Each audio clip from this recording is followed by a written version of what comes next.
Hi guys, welcome back to Sahitya classes. मेरा नाम है Shalini and I am here to teach you GK and GS. और आज हम आपके लिए लेके आए हैं कुछ extra capsule content for GK GS preparation.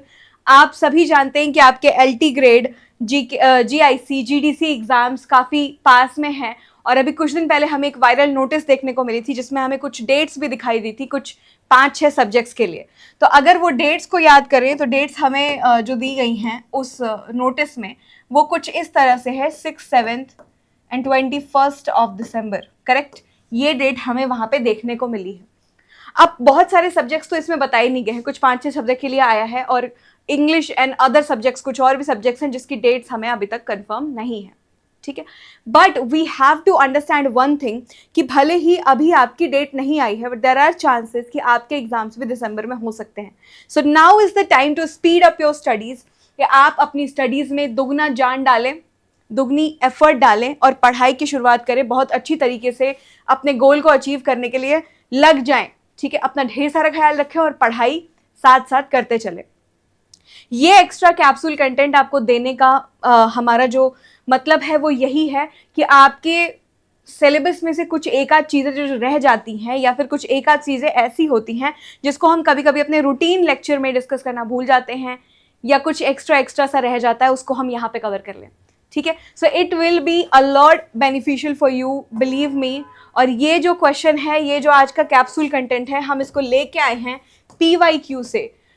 Actually we were analysing your PYQ, आपके previous year question paper we were analysing, हम एनालाइज कर रहे थे और हमें GIC और LT ग्रेड के एग्जाम्स में ये वाला क्वेश्चन पूछा हुआ दिखा है कई बार। Types of Hindu marriages has been asked, और लेट मी टेल यू कि ये आयोग द्वारा कई बार पूछा गया, मतलब केवल टीचिंग एग्जाम्स में नहीं, कई बार ये यूपी PCS जैसे एग्जाम्स में भी आ जाता है। तो just trust me that this is going to be a lot beneficial for you and let's dig into our topic today। आज के टॉपिक में चलते हैं, आज क्या कुछ है जानने को, ठीक है। हमारे वैदिक ग्रंथों में, हमारे जो जितने भी वैदिक ग्रंथ हैं, वैदिक ग्रंथों में हमें 9 प्रकार के विवाह बताए गए हैं। 9 types of Hindu marriages has been told to us by our Vedic scriptures, ठीक है। और आज हम उसके टाइप्स को थोड़ी डिटेल में पढ़ेंगे। क्यों पढ़ेंगे डिटेल में, उसका कारण ये है, let me show you something.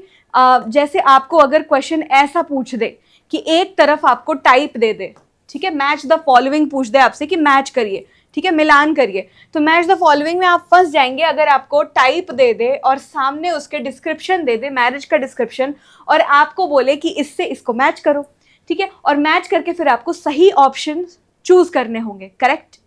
In that case अगर आपको इस जो टाइप्स ऑफ मैरिजेस हैं इनका डिस्क्रिप्शन नहीं पता होगा, इनके बारे में नहीं पता होगा, तो you will not be able to solve that particular question और ऐसे क्वेश्चन में आप फंस जाएंगे, ठीक है। तो लेट्स डिग इन और देखते हैं कि आज क्या कुछ है।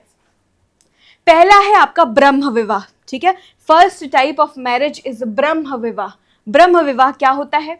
Giving the girl to a man with dowry, यानी दहेज देकर लड़की का विवाह कराना। दहेज देकर लड़की का विवाह कराना मतलब ये हो गया कि आपने किसी व्यक्ति को डाउरी दी और आपने अपनी पुत्री की शादी उससे की, अपनी बेटी की शादी उस लड़के से की जिसको आपने दहेज दिया। दैट इज ब्रह्म विवाह, ठीक है। सबसे ज्यादा पॉपुलर ब्रह्म विवाह होता है। आपको पता होगा कि हमारे समाज में सबसे ज्यादा पॉपुलर ब्रह्म विवाह है, ठीक है। मैक्सिमम शादियां ब्रह्म विवाह टाइप के तहत की जाती हैं। इसके बाद आपका सेकंड है दैव विवाह। सेकंड नंबर है आपका दैव विवाह। अब दैव विवाह में क्या कह रहा है? Giving the girl to the priest in lieu of his fees, ठीक है। पुरोहित को दक्षिणा के तौर पर, दक्षिणा के रूप पर अपनी पुत्री दे देना। मतलब आपने किसी गुरु से शिक्षा ली, दीक्षा ली, या फिर उस गुरु ने आपके लिए कुछ रिचुअलिस्टिक जो कर्मकांड आपके होते हैं, रिचुअल्स होते हैं, उनको परफॉर्म किया, ठीक है। अब एज हिज फीस, उनको फीस देने के जगह पर, उनको फीस देने के तौर पर आपने अपनी बेटी की शादी उन पुरोहित से करा दी। इसको दैव विवाह कहते हैं, ठीक है। इस टाइप ऑफ विवाह को हम देव विवाह या दैव विवाह कहते हैं। चलिए नेक्स्ट पे आ जाते हैं। हमारा थर्ड नंबर है अर्श विवाह, ठीक है। थर्ड नंबर है आपका अर्श विवाह। अब अर्श विवाह के बारे में क्या बात है? अर्श विवाह is giving the girl for a bride price, giving your girl for a bride price मतलब दहेज लेकर विवाह करना पुत्री का। अभी आपने ब्रह्म विवाह में देखा, जो पहला आपका टाइप था विवाह का, वहां पे आपने देखा कि आप दहेज देते हैं उस व्यक्ति से जिससे आप अपनी बेटी की शादी कराते हैं, करेक्ट। यहां अर्श विवाह में आप दहेज लेते हैं, मतलब लड़की का पिता, पुत्री का जो पिता होता है वो दहेज लेता है, ब्राइड प्राइस एक्सेप्ट करता है और फिर अपनी बेटी की शादी उस व्यक्ति से करता है जिसने वो ब्राइड प्राइस दिया हो। ठीक है, हमेशा याद रखिएगा। और याद रखने की सबसे आसान ट्रिक ये होती है कि अगर कोई दो चीजें ऑपोजिट तरीके से प्रेजेंट है तो उनको एक साथ याद कर लेना। जैसे ब्रह्म विवाह और ब्रह्म विवाह का उल्टा स्वरूप एक है अर्श विवाह। ब्रह्म विवाह दहेज देकर शादी करना, अर्श विवाह दहेज लेकर शादी करना। ठीक है, चलिए इसके बाद आपका 4th नंबर पे आता है प्रजापत्य विवाह। प्रजापत्य विवाह 4th नंबर पे, इसका क्या मतलब है? Giving the girl without the demand of bride price, बिना दहेज लिए, बिना दहेज लिए दिए। अब आप ये कह सकते हैं कि मैम दहेज लिया नहीं है तो दिया होगा, बट यहाँ पे प्रजापत्य विवाह इसीलिए डिफरेंट है कि बिना दहेज लिए या दिए, ठीक है, आप क्या कर रहे हो? अपनी पुत्री किसी को दे रहे हो, अपनी पुत्री की शादी कर रहे हो without demanding any kind of bride price. ठीक है, ये आपका हो गया प्रजापत्य विवाह। इसके बाद 5th नंबर पे आपका आता है गंधर्व विवाह। ठीक है, 5th नंबर पे आता है आपका गंधर्व विवाह। गंधर्व विवाह का क्या मतलब हुआ? लव मैरिज और the marriage done with mutual consent. ठीक है, marriage done with mutual consent, अगर दो लोग आपस में पारस्परिक सहमति के साथ विवाह करते हैं कि ठीक है, दो जने यानी कि पति और पत्नी दोनों आपस में सहमत हैं विवाह करने के लिए और अपनी सहमति, अपनी चॉइस से शादी करना चाहते हैं, तो उसी को कहते हैं हम गंधर्व विवाह। मतलब इसमें आपके परिवार, फैमिली, दहेज ये सब इन्वॉल्व नहीं होता है, जैसा हम जानते हैं ना। इसीलिए इसको हम लव मैरिज भी कह देते हैं, कभी कभार लव मैरिज कहते हैं, प्रेम विवाह कह देते हैं। ठीक है, क्योंकि ये आपसी सहमति से होता है, म्यूचुअल कंसेंट से होता है, इसीलिए इसको गंधर्व विवाह कहते हैं। तो अभी आपको ये इतनी बातें बिल्कुल याद रखनी है, भूलनी नहीं है। ठीक है, इसके बाद आपका 6वें नंबर पे आता है असुर विवाह। ठीक है, असुर विवाह, नाम से ही पता चल रहा है असुर है तो कुछ बहुत अच्छा तो नहीं ही होगा। ठीक है, असुर विवाह कुछ बहुत अच्छा नहीं होगा। Marriage with a purchased girl, marriage with a purchased girl यानी कि क्रय की हुई लड़की से शादी करना। किसी लड़की को जिसको आप खरीद के ले आ रहे हैं, बोली लगाई आपने लड़की को खरीदा और खरीदने के बाद उससे शादी की। सपोज किसी बाजार में, पहले के टाइम में ऐसा होता था कि किसी बाजार में आपके बंधुआ मजदूर हैं या बंदी हैं या बंधुआ लोग हैं वहां पे, और आपने वहां से किसी लड़की को कुछ पैसे देके खरीद लिया। ठीक है, खरीदने के बाद उससे शादी की, तो इसको कहेंगे असुर विवाह। ठीक है, अब इसके बाद आपका 7th नंबर पे जो आता है वो है राक्षस विवाह। राक्षस विवाह, ठीक है, असुर विवाह अलग है। असुर और राक्षस आपको सुन के लग रहा होगा कि अरे बात तो एक ही है, करेक्ट, बात तो एक ही है। अब इसके नीचे एक पैशाच विवाह भी दिख जाएगा।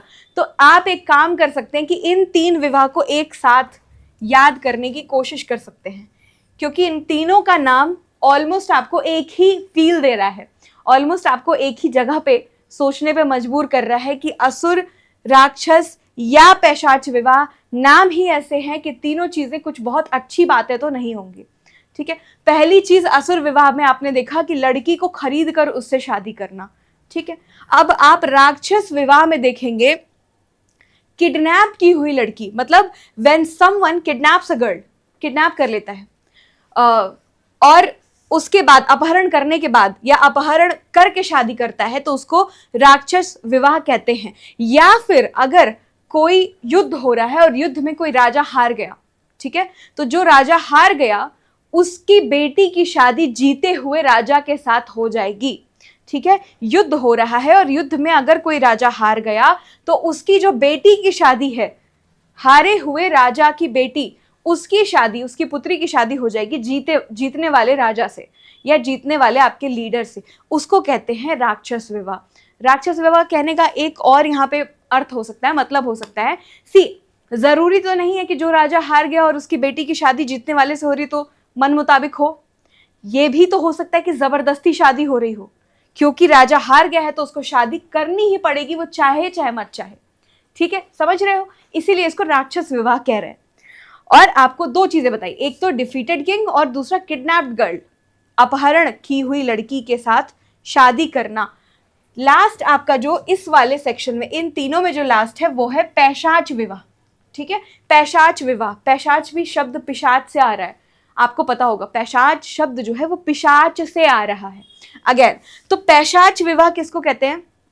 आफ्टर सेड्यूसिंग, मोलेस्टिंग और rapping a girl, after seducing और मोलेस्टिंग अ गर्ल, फिर उससे शादी करना, उसको कहते हैं आपका पैशाच विवाह। ठीक है, दैट मीन्स कि यौन प्रताड़ित करने के बाद, यौन रूप से प्रताड़ित करने के बाद अगर किसी लड़की से शादी की जाती है, मतलब जिसने प्रताड़ित किया वही शादी करे, तो उसको हम पैशाच विवाह कहते हैं। आपने सुना होगा पहले कि ये इंसिडेंट्स होते थे, और आज भी कुछ गांव में ये चीज़ें, गांव में दूर दराज के जगहों पे जहाँ पे एजुकेशन की कमी है, जहाँ पे लोग समझना नहीं चाहते, वहाँ पे ये चीज़ें होती हैं। अगर किसी लड़की को सेक्सुअली मोलेस्ट किया गया है या फिर उसको सेड्यूस किया गया है, उसका यौन उत्पीड़न किया गया है, तो उसके बाद उसी व्यक्ति के साथ उसकी शादी करा दी जाती है जिसने उसका यौन उत्पीड़न किया हो या उसको टॉर्चर किया हो, मोलेस्ट किया हो, सेड्यूस किया हो। ठीक है, उसको कहते हैं पैशाच विवाह। चलिए अब आगे आ जाइए, थोड़ा सा ये बोर्ड में कुछ ऐसा ग्लिच टाइप का था।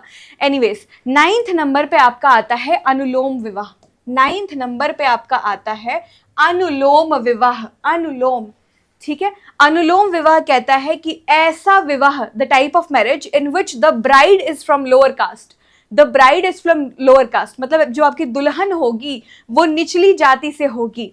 ठीक है, या छोटी जाति से होगी, निचली जाति से होगी, और आपका जो दूल्हा होगा, ब्राइड ग्रूम होगा, वो आपका अपर कास्ट से होगा, उच्च जाति से होगा, उच्च श्रेणी से होगा। समझ में आई बात? यानी कि अनुलोम विवाह वो जिसमें आपका दूल्हा ऊंची जाति से है और दुल्हन नीची जाति से है, इस टाइप का जो विवाह हुआ या इस टाइप की जो मैरिज हुई, दैट मैरिज इज कॉल्ड अनुलोम विवाह। अब इसी के साथ एक बोनस यहाँ पे आपको मिल जाता है, प्रतिलोम विवाह। Although we mainly discuss 9 types of marriage ही, ठीक है, हम 9 ही प्रकार की शादियों के विवाह की बात मेनली कर रहे होते हैं, लेकिन अगर अनुलोम विवाह है तो प्रतिलोम विवाह भी हो सकता है। करेक्ट? तो अब प्रतिलोम विवाह क्या होता है इसके बारे में आप मुझे बताएंगे कमेंट बॉक्स में लिखकर। आई होप आपको ये वाला कंटेंट पढ़ने में भी मजा आया होगा। जब छोटे कंटेंट होते हैं ना, क्योंकि देखो YouTube पे हमारे पास टाइम रिस्ट्रिक्शन होता है काफ़ी ज़्यादा, छोटे कंटेंट आसानी से आप तक पहुंचते भी हैं और जल्दी जल्दी याद भी होते हैं। And the plus point is this knowledge और this question was picked up from your PYQ, इसीलिए आपको ये चीज़ मैंने एक्स्ट्रा कंटेंट में दे रखी है। ठीक है, all the very best to you. ये चीज़ें आपको याद रहेंगी आई होप। फॉर्म तो सारे भर दिए हैं, UPLT grade, UPGIC, UPGDC, RPSC, DSSSB, but अब तक समझ नहीं आ रहा है कि GK GS की प्रिपरेशन कहाँ से करें। अब तक GK GS की प्रिपरेशन स्टार्ट ही नहीं करी है, और अब it is taking a toll on you. आप समझ नहीं पा रहे हो कि इतना वास्ट सिलेबस है।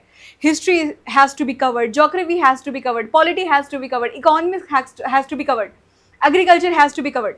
अब कैसे पढ़े ma'am? Do not get worried. अगर आपने मेरी प्रीवियस क्लासेस देखी हैं, you know that we study in a very fun manner. हम विजुअल्स का यूज़ करके पढ़ते हैं, हम मैप्स का यूज़ करके पढ़ते हैं, हम स्टोरीज़ का यूज़ करके पढ़ते हैं, बोर्ड बिल्कुल भी नहीं होते और चीज़ों को साथ ही साथ याद करते हुए चलते हैं। So if you want to get enrolled with me, और अब तक आपने GK GS की पढ़ाई नहीं शुरू की है, do not get worried and enroll in this GK GS batch with me, जो जनरली आपको मिलता है 1999 का, but right now I am offering you the Dussehra discount. आपको सरप्राइज दशहरा डिस्काउंट ऑफर कर रहे हैं हम।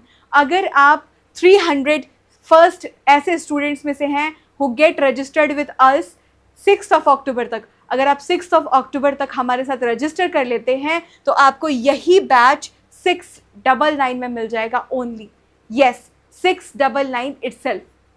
सो आई वुड सजेस्ट कि इस ऑफर का फ़ायदा उठाओ और तुरंत जाके साहित्य क्लासेस का ऐप डाउनलोड करो, purchase the course and get enrolled with me, study in a very fun manner.